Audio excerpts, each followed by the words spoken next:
یہ تو اللہ کا گھر ہے۔ محترم دوستوں بزرگوں، چلو یہاں سمجھ میں آتا ہے، کوئی رات میں ہمارا عبداللطیف صاحب میں عبداللطیف صاحب کی مسجد میں بنائی ہوئی مسجد میں نماز پڑھنے آئے گا، کوئی تاج محمد ثاقب صاحب کی بنائی ہوئی مسجد میں پڑھنے آئے گا، حسن معاویہ کی مسجد میں پڑھنے کے لیے آئے گا، کوئی سامنے والی مسجد میں جائے گا، کہتا ہے یہاں میری نہیں ہوتی، کہاں میری نہیں ہوتی۔ کتنی بد نصیبی کی بات ہے، محمد عربی صلی اللہ علیہ وسلم کے روزہ انور میں سلام کرنے کے لیے مدینہ طیبہ جاتے ہیں، وہاں اذان کا وقت آ جائے، کتنے بد نصیب لوگ ہیں نماز نہیں پڑھتے، کہتے یہاں کے امام کے پیچھے ہماری نہیں ہوتی ہے۔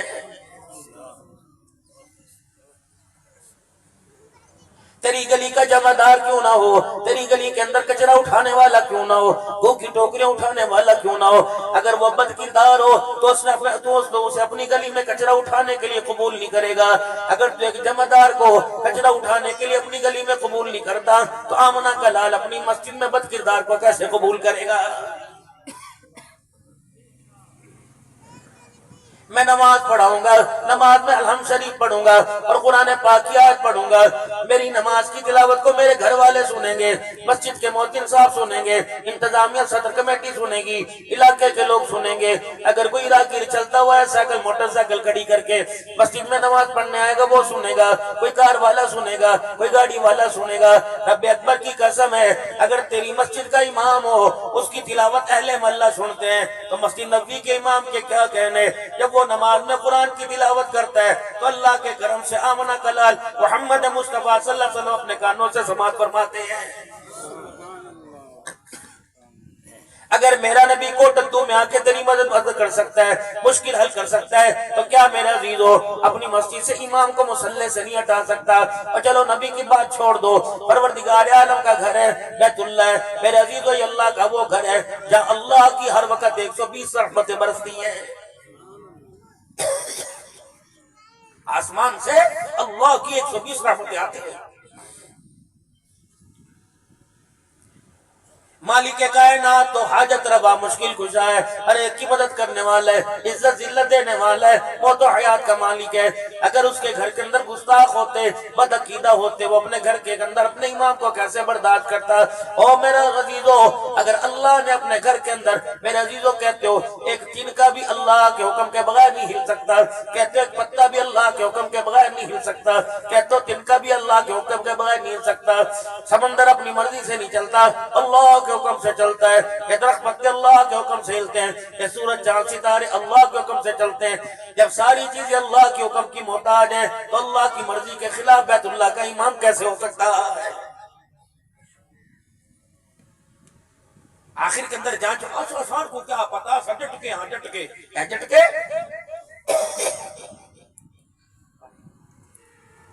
سجٹ کے ہاں ساؤ کوئی پڑی،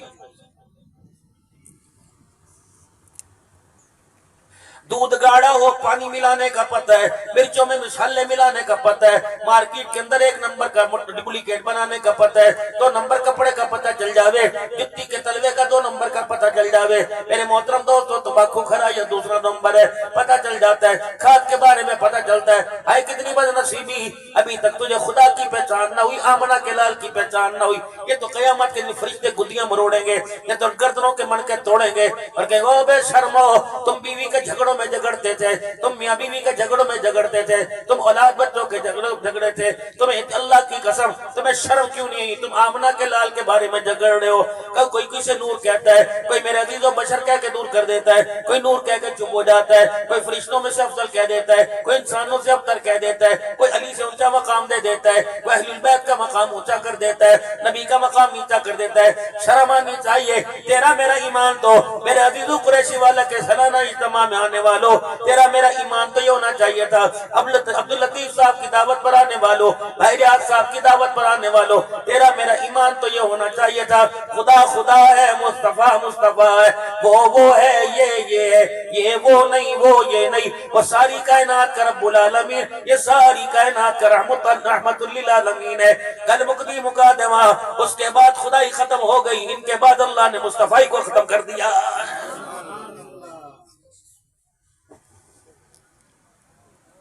مجھے سمجھ نہیں آتی باوا ٹنگ ٹنگ کے گریبان کھول کھول کے پسینے یوں جھاڑ کے کس کی شان کے بارے میں دلائل دیتا ہے، آمنہ کی شان کے لال کے شان کے بارے میں دلائل دیتا ہے۔ ہائے ہائے چلو چلو بھائی حلیمہ کے بیڑے میں چلو۔ جب سرور کونین صلی اللہ تعالی علیہ وسلم دنیا میں تشریف لے آئے، میرے بنو سعد سے 10 تائیاں 10 عورتیں نکلی۔ یہ طائف کے پاس، طائف کی بستی کے پاس ایک قبیلہ تھا، 10 مائیاں بنو سعد سے نکلی، 9 مائیاں خیر لیے بغیر آ گئی، ایک مائی کی جھولی میں اللہ نے قیامت کی صبح تک خیر کو ڈال دیا ہے۔ جب مائی حلیمہ سرور کونین نبی صلی اللہ علیہ وسلم کو لے کے اپنے گھر آ گئی تو دن گزرتے گئے، راتیں گزرتی گئی، اللہ اکبر، آنکھیں کھلنا شروع ہو گئی میرے عزیزو۔ پھر گھر کا معاملہ، گھر کا نظام ہی تبدیل ہو گیا۔ مائی شیمہ بکریاں چرا کے لینے جاتی، اماں حلیمہ حضور کی رکھوالی کرتی۔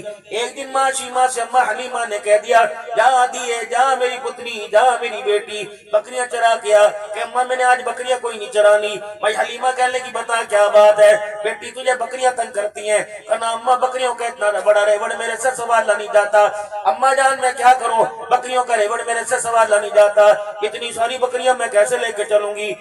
سلام علی عباده الذین اصطفى،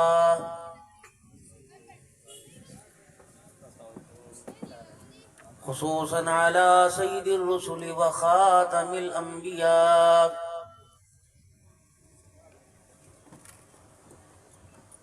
ارسلہ اللہ تعالی الى کافۃ للناس بشیرا ونذیرا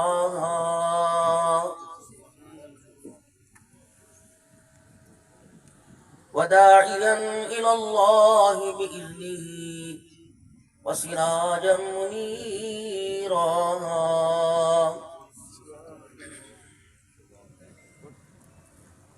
وصلی اللہ تعالی علیہ وعلی آلہ واصحابہ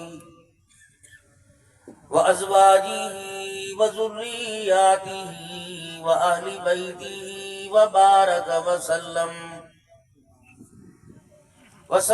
تسلیما کثیرا کثیرا، اما بعد فاعوذ باللہ من الشیطان الرجیم، بسم اللہ الرحمن الرحیم، یا ایہا الذین آمنوا اتقوا اللہ وقولوا قولا سدیدا يصلح لكم أعمالكم ويغفر لكم ذنوبكم ومن يطع الله ورسوله فقد فاز فوزا عظيما، وقال الله سبحانه وتعالى لقد كان لكم في رسول الله أسوة حسنة، آمنت بالله صدق الله مولانا العلي العظيم وصدق رسوله النبي الكريم، ونحن على ذلك لمن الشاهدين والشاكرين، والحمد لله رب العالمين۔ درود شریف پڑھ لیں۔ اللهم صل على محمد وعلى آل محمد كما صليت على إبراهيم وعلى آل إبراهيم إنك حميد مجيد، اللهم بارك على محمد وعلى آل محمد كما باركت على إبراهيم وعلى آل إبراهيم إنك حميد مجيد۔ قابل صد احترام میرے بزرگوں، عزیز و دوستو، آج کا یہ پروگرام جس کی صدارت معزز علماء کرام، مشائخ اعظام، علاقے کی سیاسی شخصیات اور کوٹ ادو شہر کی اور ضلع کی انتظامیہ ہذا نہ ان حضرات کے مجھے چہروں سے شناسائی ہے، نہ ان کے نام سے واقفیت ہے۔ کچھ کے نام آپ حضرات کے گوشوں آپ کے کانوں کی سماعتوں کی نظر ہوئے تو میں نے بھی سن لیے، تو ان میں سے کسی کا نام لوں، کچھ کے رہ جائیں تو کوئی ذہن کے اندر کوئی بات نہ آ جائے۔ مسلمان کو نقصان پہنچانا اللہ کے دربار میں خطرے سے خالی نہیں ہے، دل آزاری کرنا یا تکلیف پہنچانا۔ حالت اس وقت معذوری کی آپ حضرات کے سامنے ہے۔ عید الاضحیٰ کے تیسرے دن اچانک اللہ کی طرف سے تکلیف آئی، نہ کوئی بلڈ پریشر شوٹ ہوا، نہ شوگر کا بڑھاؤ چڑھاؤ ہوا، بس اچانک کھڑے کھڑے میں گر گیا تو کمر، پیٹ کا نچلا اور ٹانگیں میری بالکل ختم ہو گئی، اور ڈر یہی لگ رہا تھا کہ چل نہیں سکوں گا۔ اللہ نے آپ حضرات کی پوری دنیا کے مسلمانوں کے فون آئے، پوری دنیا سے تقریباً جن ملکوں کے نام نہیں مجھے پتا تھا وہاں سے دعائیں، تو تقریباً 3.5 مہینے سے اوپر کا عرصہ گزر رہا ہے۔ تو ڈاکٹروں نے مجھے بتلایا تھا کہ آپ جب گرے ہیں تو آپ کے اپنے وزن سے آپ کے موہروں کے درمیان جو ڈسکیں تھی سب پیچھے گئی، اور جو ڈسکوں اور موہروں کو سپورٹ دیتا ہے پٹھا، وہ درمیان میں سے یوں کٹ گیا اور ٹانگ ٹیڑھی ہو گئی۔ تو کم از کم آپ کو کھڑے ہونے میں 1.5 سال لگے گا، وہ بھی کھڑے ہو جائے تو بہت بڑی پریشانی ہوئی۔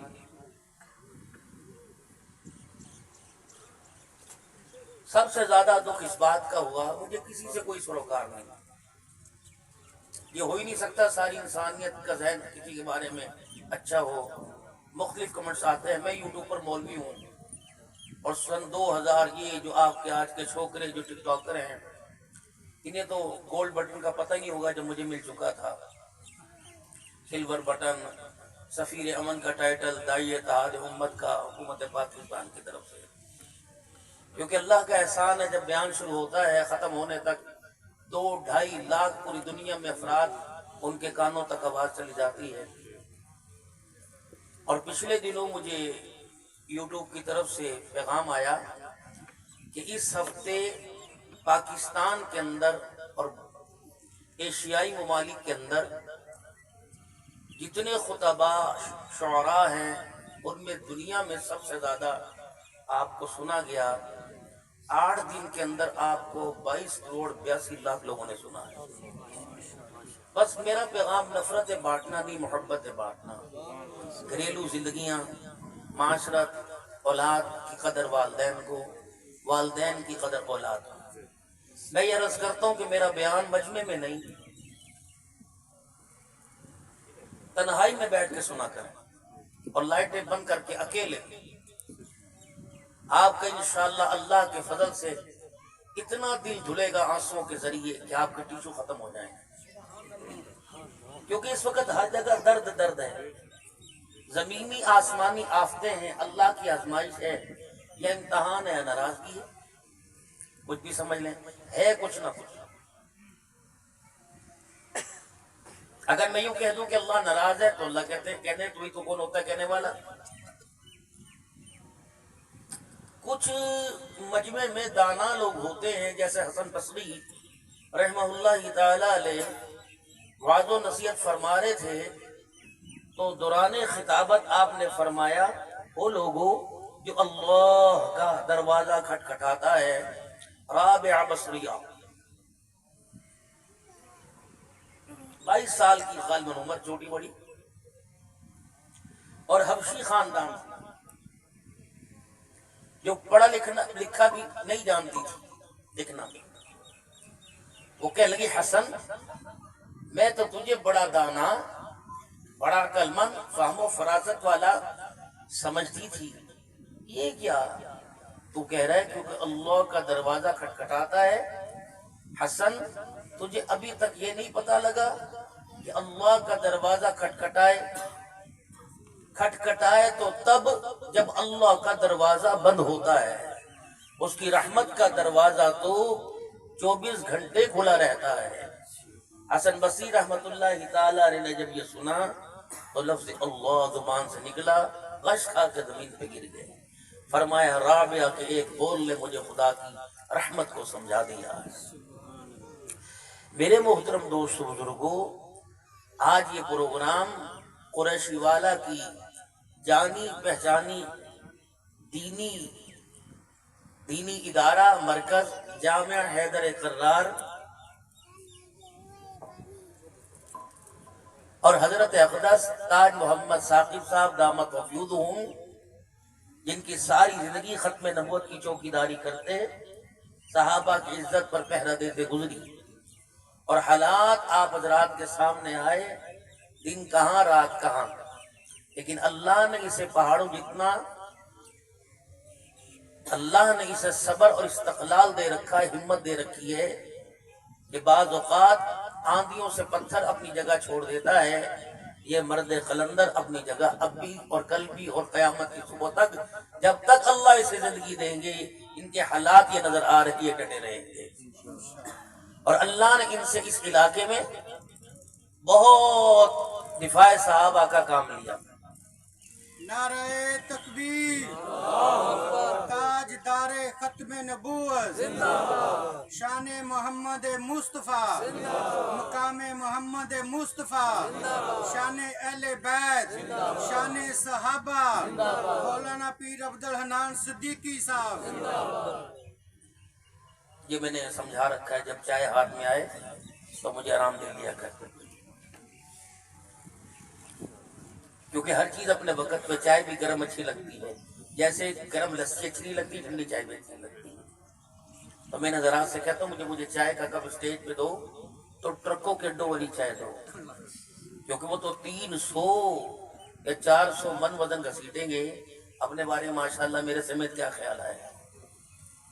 تو میں بڑا مایوس ہو گیا تھا، اور 24 جولائی سے سپتمبر کے آخر تک میرا 4 ملکوں کا سفر ویزے سمیت ہو چکا تھا، پاناما کا، ترکی کا، ویسٹ انڈیز کا اور ہالینڈ کا۔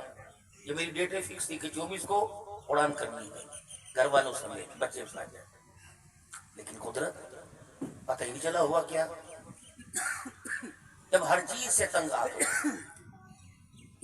آپ نے کسی کا مہمان بن کر یا جب تھکے ہارے ماندے اپنے گھر جاؤ، مزدوری کر کے تازہ دم ہو کر مزدوری کر کے جاؤ تو گھر والوں کو احساس ہوتا ہے، ابے کو پانی پیا، کٹڑا دے کر، پکھا دے کر، یہ 5 منٹ کے بعد وہ کہتے ہیں بلی کی پانی پیا، ہونے تو پیتے، دودھ ہے ہونے تو روٹی کھاتی ہے، کوئی فریج کھان کی شے پئی ہے ہونے تو روٹی پیٹ بھر کے کھاتی ہے، بچے سے بھی کہیں گے سگریٹ دے دے، وہ وقت بند کر دے بلانا، تو آہستہ آہستہ وہ ان کی ہاں میں نہ ہونا شروع ہو جاتی ہے۔ تو زندگی میں پہلی مرتبہ تقریباً 36 سال میں پہلی مرتبہ میں نے 15-20 دن اکٹھے گھر گزارے، محبتیں بڑی ملی، لیکن جب میں نے کہا پانی پلانا، کبھی تو پیا تھا، واش روم یورین پاس کرانا نہیں جا سکتا تھا، ابھی تو گئے تھے، روکا کریں۔ تو جب میں گرا تو میرا کنٹرول پیشاب پخانے پہ ختم ہو گیا، کہنے لگا پیمپر، میں نے کہا میں تو نہیں مانتا، تو ابھی تو کیا تھا یار، کروٹ بدلانا ابھی میں کروٹ، یہ میرا حصہ نیچے سرینوں سے ایرانوں تک یہ بالکل ختم ہے، یہ اٹھاتے ہیں مجھے، میرے اندر اس میں کروٹ بدلنے میں لیٹنے میں جان نہیں۔ لیکن میں جب تنگ سا ہوا نا، محسوس کیا، بچے مجھے رونے لگے، نہیں بابا ایسی بات نہیں ہے، میں نے کہا نہیں محسوس ہوا، تو میں نے گھر والوں کو کہا، میں نے کہا چل عمرہ کر کے آئیں، یعنی کہ دماغ صحیح ہے، تھوڑا تو ہوتی ہے نا کہ دماغ صحیح ہے، میں نے کہا خیر، کہ میں خود دمے کی سانس کی مریض ہوں، میں کہاں اٹھاتی پھروں، میں کہ بچوں کو لے کے چلیں، کہ نہیں غلطی بھی نہ کرنا، جہاز میں کس طرح بیٹھیں گے پرانا، بس ٹھان لی اللہ کے فضل۔ میرے اللہ کا شکر ہے، رمضان بھائی، عطا اللہ بھائی، مولوی حسن معاویہ، ان کو پتہ ہے میرا ایک ہی شوق ہے، 1.5 مہینے بعد 2 مہینے بعد چپکے سے بس اپنا ویزا لگوایا، ٹکٹ کٹایا۔ میں گھر والی سے کہہ رہا تھا، میرے بیٹے سے کہا، میرا بیٹا کتنے عمر کی؟ 1.5 سال میں، اور ٹک انہوں نے کہا بابا 9 عمر کر لی، اللہ کا شکر 1.5 سال کے اندر، حج سمیت اللہ کے فضل کرم سے۔ میرا ایک ہی شوق ہے، نہ مکان، نہ دکان، نہ گاڑی، نہ بنگلہ، نہ کوٹھی، نہ یاری، نہ سنگت، نہ دوست، کس کو نمیٹنا، یہ 36 فون کرتے ہیں، ایک فون اٹھاتا ہوں، موج کا مولوی، اٹھا لیا نہیں اٹھایا نہ اٹھایا۔ اللہ کا شکر ہے پروگرام میں نے روک دیے کیونکہ دسمبر تقریباً آدھا میرا فل ہو گیا. میں کہا ٹھہر جا, زندگی کو کوئی پتہ نہیں, باقی تاریخیں بعد میں دیں گے کیسے حالات آتے ہیں. تو گھر والی کی ترلے منت کی, اللہ کے دربار سے منظوری کروائی, ہم چلے گئے عمرے پہ. آسان اللہ نے اتنا, اللہ اکبر. مجھے فلائی جینا کے اندر مجھے وہ کپتان کہنے لگا ایک بات پوچھوں. میں نے کہا کیا؟ کہا کون ہو؟ میں کہا کیوں؟ کہا جتنے پیچھے سارا ملتان کا عملہ بیٹھا ہوا ہے, ادھر ہاتھ ملا دو, اس سے ہاتھ ملوا دو, ہاتھ ملوا دو. تم ہو کون؟ اتنا منسٹر کو پروٹوکول ہی ملتا. میں نے کہا یہ قرآن کی برکت ہے. جب انہوں نے دیکھا پھر وہ کول کافی لے کے آئے, کبھی کیا لے کے آئے, کیا لے کے آئے. انہوں نے مجھے اٹھنے نہیں دیا, بٹھا بٹھا کے ایئرپورٹ سے باہر اندر. جب مکے سے مدینے گئے نا, میں نے گھر والوں سے کہا, میں نے کہا ذرا سائڈ کر جاؤ, درمیان میں ہائی. بچے کہنے لگے خیر. میں نے کہا ہوٹل جاؤ, میری کوشش ہو. آپ حضرات سے ایک درخواست کروں گا, اللہ تعالیٰ مکے مدینے کی حاضری نصیب فرمائے. 30-35 ہزار کے پیچھے ڈنڈی نہ مارنا. اور عمرہ ایجنٹ جتنے ہیں ٹریول ٹور اینڈ ٹریول والے, ان کو دھوکہ نہ دیا. یہ اللہ کے اور حضور کے مہمان ہوتے ہیں. انہیں یوں نہ کہا کرو سامنے رہائش ہے 200 میٹر پہ آپ نہیں, غلط, جھوٹ جھوٹ جھوٹ ہے اللہ کا. اچھا پیکیج لو, زندگی میں ایک مرتبہ تو جا رہے ہو. جب 2.5 لاکھ کا پیکیج لینا, وہ 3 کا لو, تاکہ کھڑکی کھولو اللہ کے گھر کا نظارہ ہو, پردہ ہٹے حضور کے روزے کا نظارہ ہو, اقامت ہو رہی ہو, اپنے ہوٹل سے وضو کر کے آپ حرم کے اندر پہنچ جائیں, اتنی قریب جائیں. روٹی بھاوے نہ کھاؤ, کھجور و پانی, جس کے مہمان بنیں گے میزبان خود انتظام کر دیتا ہے.